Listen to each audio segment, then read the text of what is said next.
Hi everyone, welcome to the video. This is the first in a new series of videos that I'm going to be producing that are based on some comments that have been left in some of my other video pieces. Some people have reached out to me asking some direct questions about some of the different techniques that I use on my instruments, and I thought it'd be a lot of fun to focus a video series completely on answering some of those questions. How I go about playing and developing ideas on the variety of instruments that I play. The first of those subjects that we're going to dive into today is the split hand technique on the cajon. But before we go any further, I would like to ask everybody to reach down and click the subscribe button and make sure that the notifications are turned on. That way I can stay in touch with you each time I put a new video out. You'll get a notification, be able to check out what we're talking about this time around. Also be sure to share this video with as many musicians as you can. That really helps me out as we try to build this channel to share as much knowledge and information about the drums and percussion as we possibly can. So without further ado, let's dive into today's subject, which is split hand technique on the cajon.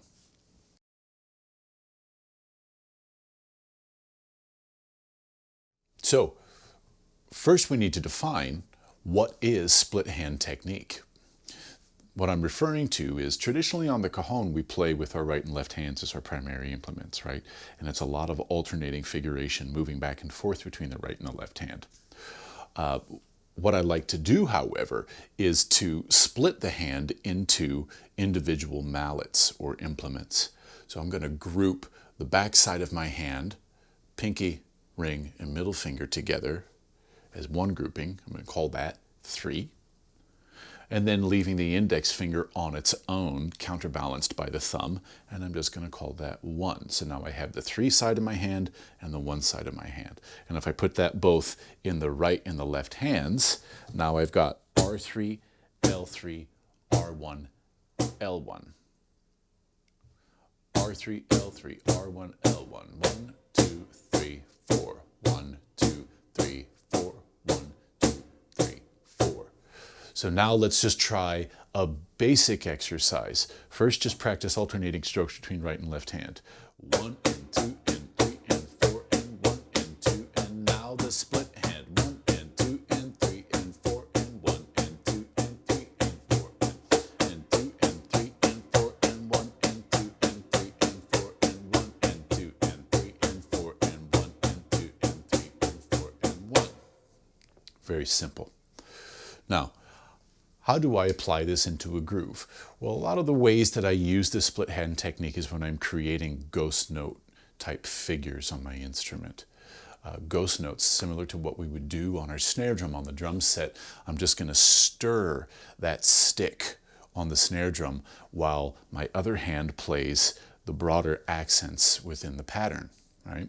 Same thing here. So let's start out with a very basic 4/4 backbeat pattern. 1, 2, and 3, 4. 1, 2, and 3, and 4. And 1, 2, and 3, and 4. And 1, and 2, and 3, and 4. And okay? And you'll notice that there's a lot of space in between those hard accents. And that's where I'm going to fill in the left hand with those ghost notes. Okay? 1, 2, ready, play. 1, 2, and 3, and 4. And 1, and 2, and 3, and 4. And 1, and 2, and 3, and 4. And 1, and 2, and 3, and 4.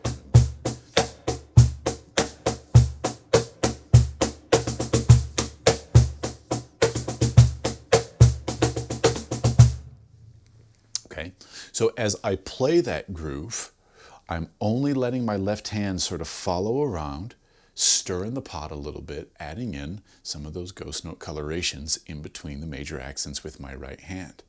Take a look at beat 4 in this measure for just a moment. 1 and 2 and 3 and 4 and. Let's change this figuration. So I'm still going to play the accent beat 4 with my right hand, but now I'm going to fill in E and as ghost notes on my left hand. 1 and 2 and 3 and 4 and a 1 and 2 and 3 and 4 and a 1 and 2 and 3 and 4 and a 1 and 2 and 3 and 4 and a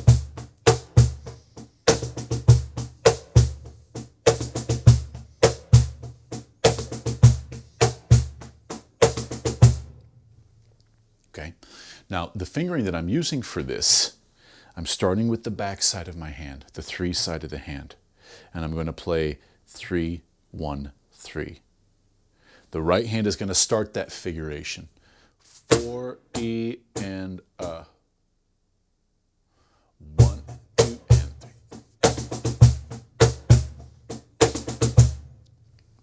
Let's take a few minutes to talk about where this stroke is generated. What's driving this stroke? It's a lot of wrist, a lot of forearm, and it's individual finger motion, okay?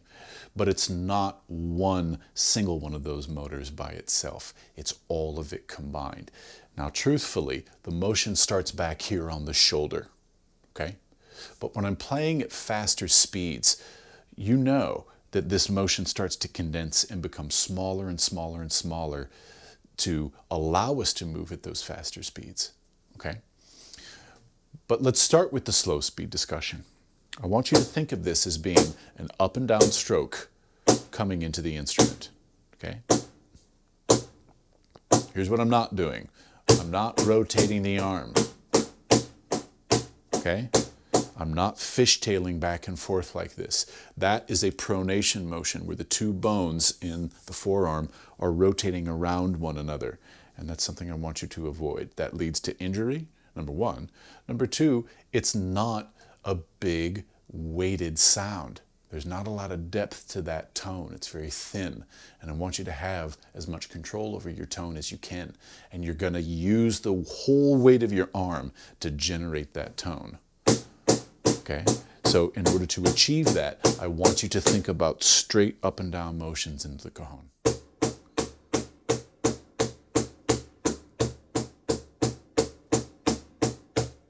I'm staying very relaxed. I'm barely touching the instrument. This is not about force. This is about relaxation, and that's going to lead to velocity. And velocity is going to get us the volume curve that we need in order for the tone to speak correctly within the groove. So we don't need muscle right now. We need velocity. By relaxing, we can get that. Back to our groove. 1 and 2 and 3 and 3 and 1, 2 and 3 and 1, 2 and 3 and 3 and 1, 2 and 3.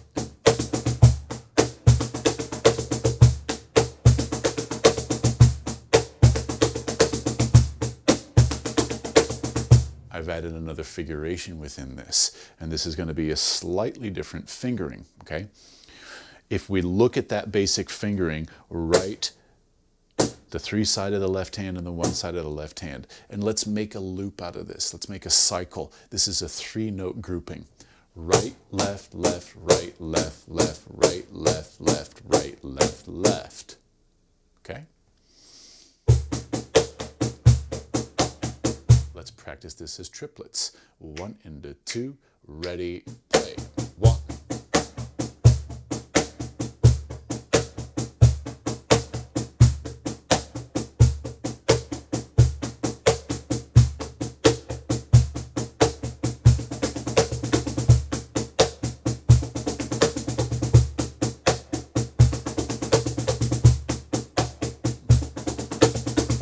So all I'm doing when you hear me move to that next level of subdivision is I'm just doubling from the 8th note triplet to a 16th note triplet, okay?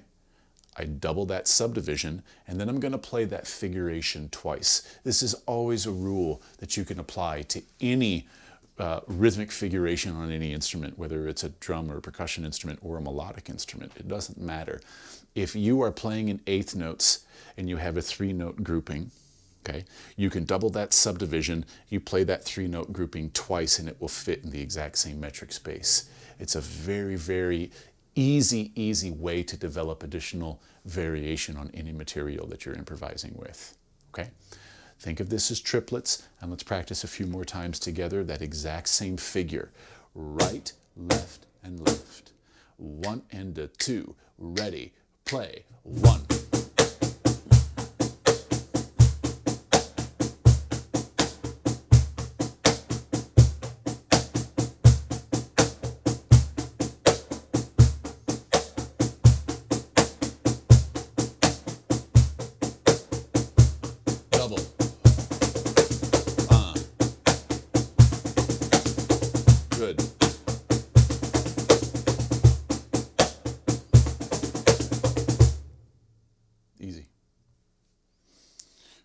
go back to our groove.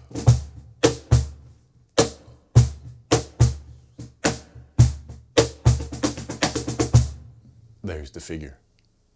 1 and 2 and. That is going to be the first tone.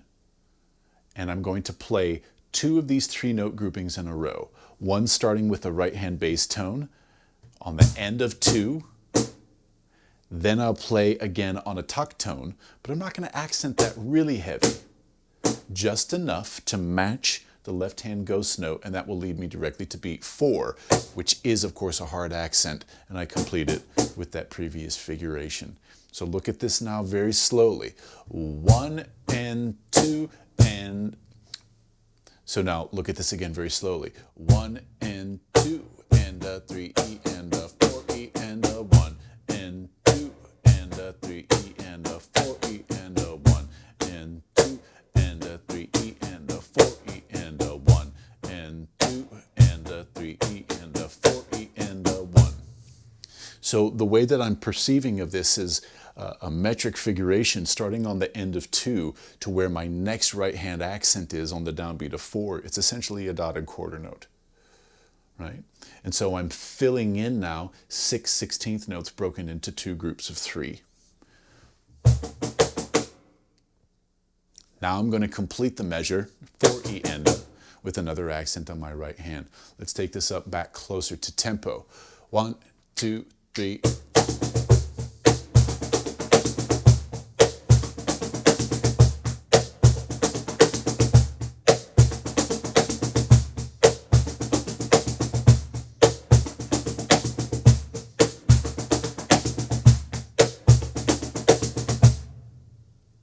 Easy.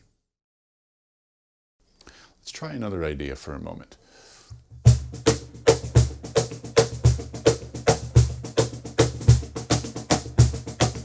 Let's work on this Arabic rhythm. This is called Malfuf. Malfuf is a 2/4 rhythm, so we're going to perceive of this as 16th notes throughout. It is an 8-note pattern. Right, left, left, right, left, left, right, left.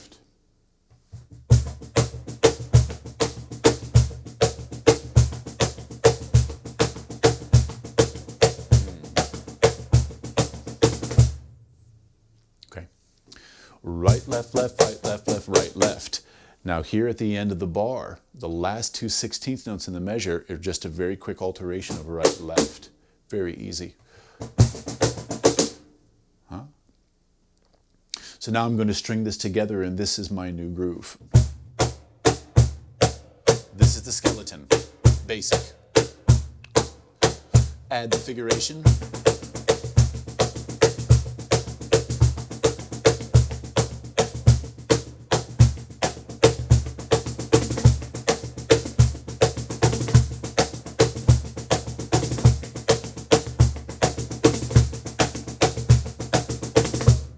Now, I'm applying the exact same principle that I did on the other groove. On my last hard accent, on the end of 2, 1 E and a 2 E and, I'm now going to play a 4-note grouping that starts with my right hand and then left, left, left. Except this time I'm thinking of this as 32nd notes. If this rhythm is in 16th notes throughout, the next level up of subdivision is 32nd notes. So I'm going to apply that figuration starting off of that last accent. Okay?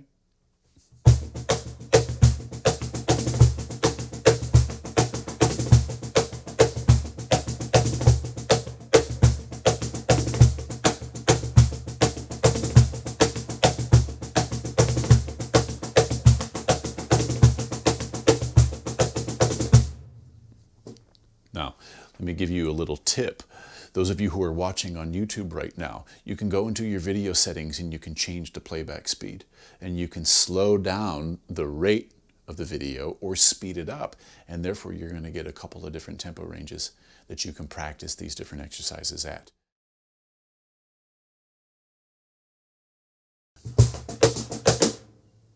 Think of this as now a strand of 8 notes. Right, left, left, right, left, left, right, left. 1, 2, 3, 4, 5, 6, 7, 8. This is now a single phrase, a sentence, if you will. Okay? Instead of a bunch of smaller words that we just have been reciting, now we're going to start putting this together more as language.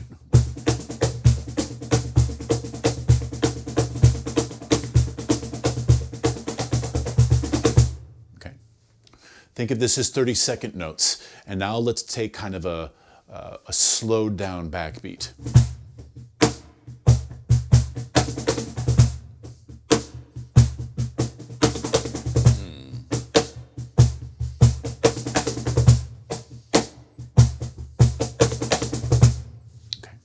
What I'm doing here is on beat 4, on that last hard accent, that's the beginning of this 8-note strand, and I'm using the exact same fingering. Right, left, left, right, left, left, right, left. That's it.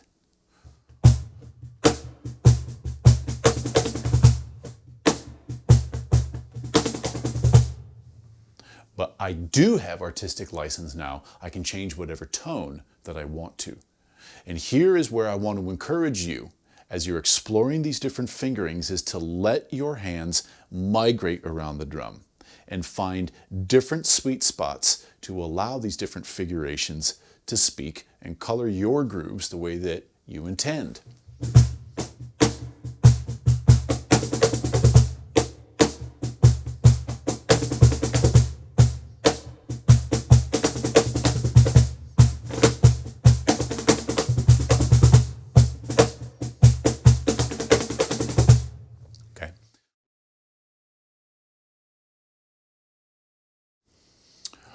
I think this is enough material for today, so we're going to go ahead and sign off.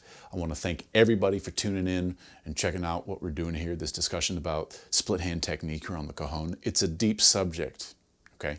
And we could spend a whole other 20-minute video talking about this, but we're going to leave it here for today. If you haven't already, be sure please to subscribe to the video. Make sure to share this video, and let's get this information out there a little bit. And leave your comments down in the comment section, especially if you have a request for a particular subject, if you have a specific question about this or anything else from any of my other videos. Please put it down in the comment section, and I will do my very best to address that the next time around. Until next time, everybody, happy drumming, be well. We'll see you the next time. If you liked this video and want to see more like it, please hit the subscribe button. Visit my website for more information on tours, upcoming performances, and updates on all my projects. Thanks so much, and don't forget to share this video.